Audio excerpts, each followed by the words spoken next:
Mazoué. Il est auteur, compositeur, chanteur, très talentueux.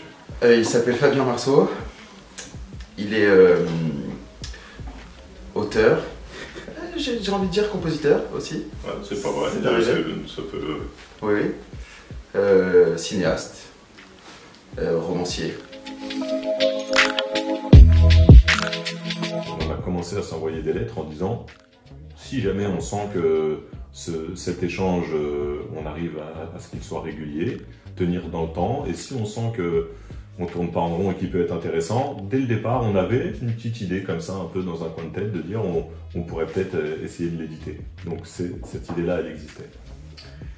Oui, mais très rapidement, on l'a oublié, et tant mieux, parce que je pense que c'était important de s'écrire aussi sans penser qu'on sera lu. Ça permettait aussi de libérer complètement la plume, et ça a été le cas, parce qu'assez rapidement, on s'est mis à s'écrire, comme s'il y avait cette contrainte de s'écrire une fois par semaine, ça fait qu'à un moment, on oublie un peu qu'on va être lu, et puis en plus on se disait, bah, de toute façon, si jamais on se dit des choses qui sont pas intéressantes, ou trop singulières, ou trop privées, bah, on les enlèvera. Donc du coup, on s'est un peu rapidement affranchi de cette idée d'être lu.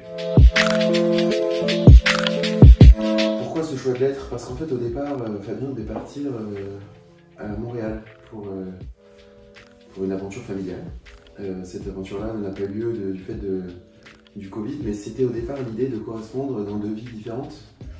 Une vie à Montréal, une autre à Paris, ça aurait été le point de départ. Et puis en fait, Fabien n'est pas parti, mais on a quand même maintenu cette idée de correspondre. Et en fait, quand on s'écrit des lettres, on se dit des choses qu'on ne se dit pas dans la vie quotidienne. On le sait parce qu'on se voyait aussi dans la vie quotidienne et qu'on ne parlait pas de ce dont on parlait dans les lettres.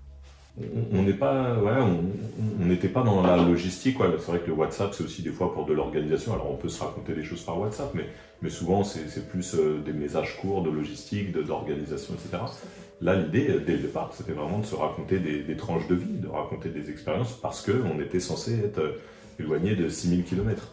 Donc c'est ça qui était rigolo, c'est que finalement on n'a pas été éloigné, finalement on s'est vu assez régulièrement, mais on avait quand même cette double relation. Il y avait comme deux canaux de relations très différentes, celle où on se voyait, on discutait en live, celle où on s'appelait, celle où on s'envoyait des textos, celle où... Et puis voilà, cette aventure épistolaire. On a deux manières légèrement différentes de se positionner. On en a déjà parlé, on sait que le curseur de l'intime, bah, il est peut-être un peu plus poussé chez Ben, il est peut-être un peu plus à livre ouvert que moi, et en même temps, bon, peut-être qu'on découvre ça que quand on connaît sa vie personnelle, parce que pour le public, ça reste des chansons d'amour, donc finalement, on en revient un peu au même, où on se livre franchement. On puise vraiment dans nos histoires, dans nos vrais sentiments d'amour, etc. pour essayer d'écrire des chansons. Mais en même temps, évidemment, ça, pour le public, un écho très universel, puisqu'ils découvrent juste des sentiments que peut-être eux, ils ressentent eux-mêmes. Donc voilà, on recherche toujours cet équilibre entre se livrer, être sincère et pas trop dévoiler sa vie privée. C'est difficile de résumer cette question-là, de savoir pourquoi, quand on écrit quelque chose de très personnel, ça devient plus universel que de parler de manière plus globale. Et je crois que dans ces échanges, on a essayé un peu de décortiquer nos méthodes. Et ça, c'était vraiment, pour moi en tout cas, passionnant de savoir un petit peu comment Fabien écrit, pourquoi il a besoin de rimes. Par exemple, il explique aussi bien pourquoi lui il a besoin de rimes. Quelle protection ça apporte justement au fait de se dévoiler. Et puis aussi un peu du rire, je crois.